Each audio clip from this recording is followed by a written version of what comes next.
ആചാരപ്പെരുമ ഉയർത്തി അമ്പലപ്പുഴ ഉണ്ണിക്കണ്ണന്റെ തിരുനടയിൽ ചരിത്രപ്രസിദ്ധമായ നാടകശാല സദ്യ നടന്നു. ക്ഷേത്രത്തിലെ 9ാം ഉത്സവ ദിനമായ ശനിയാഴ്ച ഉച്ചയ്ക്കാണ് ലോക പ്രശസ്തി ആർജിച്ച മാധുര്യമേറിയ ഈ ചടങ്ങ് നടന്നത്. നാവിൽ കൊതിയൂറുന്ന അമ്പലപ്പുഴ പാൽപ്പായസം ഉൾപ്പെടെ 40ലധികം വിഭവങ്ങളാണ് നാടകശാല സദ്യയ്ക്ക് തൂഷനിലയിൽ നിരന്നത്. 5 തരം പായസവും പഴവർഗ്ഗങ്ങളുമടക്കം തൂഷനിലയിൽ വിളമ്പി. നാടിന്റെ നാനാഭാഗങ്ങളിൽ നിന്നായി പതിനായിരങ്ങളാണ് കൃഷ്ണസന്നിധിയിലെ ഈ പരിപാവനമായ ചടങ്ങിൽ പങ്കുകൊള്ളാനെത്തിയത്. കൃഷ്ണഭക്തനായ വില്ലുമംഗലം സ്വാമിയാരും കൃഷ്ണനും തമ്മിലുള്ള ബന്ധമാണ് പ്രസിദ്ധമായ നാടകശാല സദ്യയുടെ ഐതിഹ്യത്തിന് പിന്നിലുള്ളത്.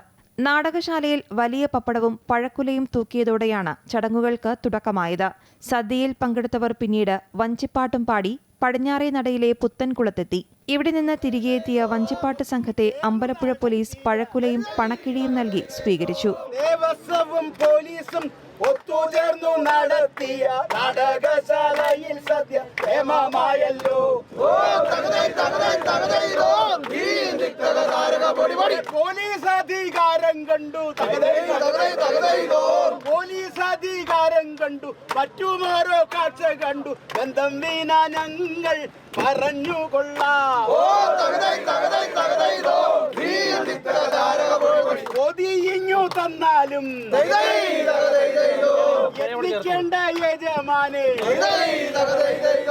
പൊതുജനം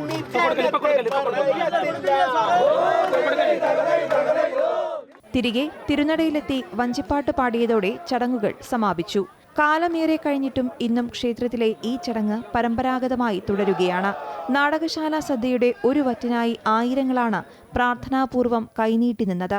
അമ്പലപ്പുഴ എന്ന ദേശത്തിന്റെ പേരും പെരുമയും ഉയർത്തുന്ന ഒരു പ്രധാന ചടങ്ങ് കൂടിയാണ് ക്ഷേത്രത്തിൽ 9ാം ഉത്സവ ദിവസം നടക്കുന്ന നാടകശാല സദ്യ. അമൃത ന്യൂസ്, ആലപ്പുഴ.